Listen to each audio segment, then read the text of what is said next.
Always put tacks on the bottom where you can keep your canvas clean. Wipe the drips off when you finish. I put my tacks in the cracks where it doesn't crack my wood and it's easier to get them in there. I have this cup of paint I just did that didn't work on another painting, so I'm going to use it, fill it up and do a pour.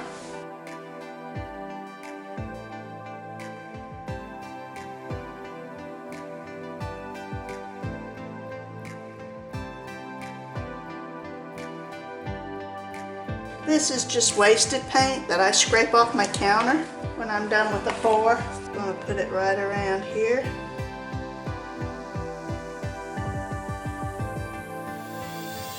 Where this will pour off easy and I keep my design.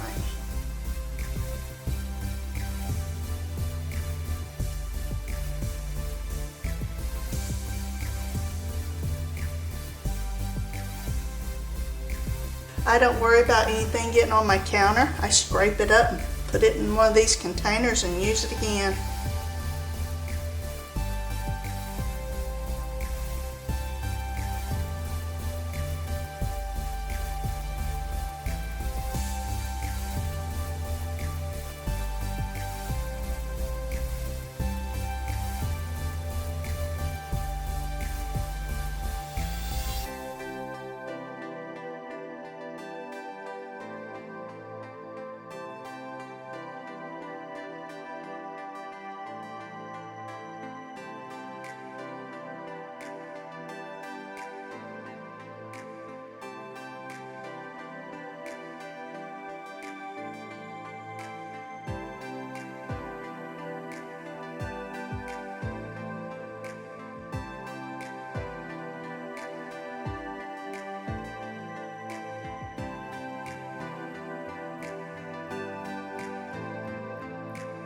This is a perfect eagle pour. I need to get the air bubbles out.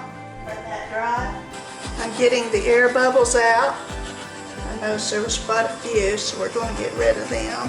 There is no silicone in this, so I didn't want sails. Here's the mountain. Here's water. This is definitely going to be an eagle pour. All my sides look great. You want your paint to go over the sides because you don't want to necessarily have your people who buy these have to use a frame if you have bad looking sides. Our picture's all dry. This is going to be part of my eagle series. We're going to put this right here. That looks great. How I do these, this is material I get from Walmart. You take your fabric and you buy this roll of Heat and Bond Ultra Hold.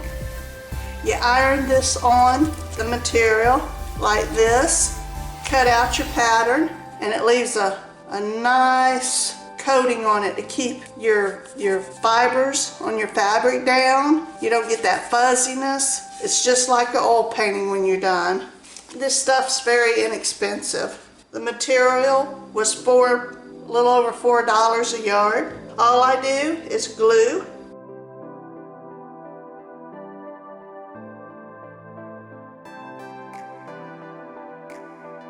Press your glue out.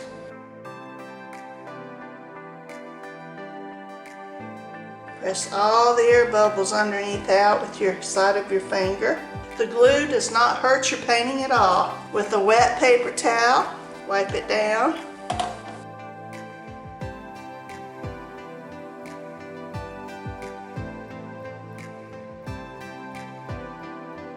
With the dry paper towel, wipe it off.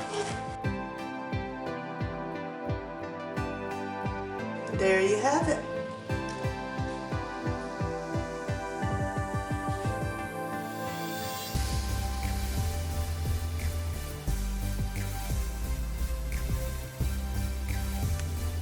Very nice. I like this one. If you want to, you can varnish over this. I hope you enjoyed.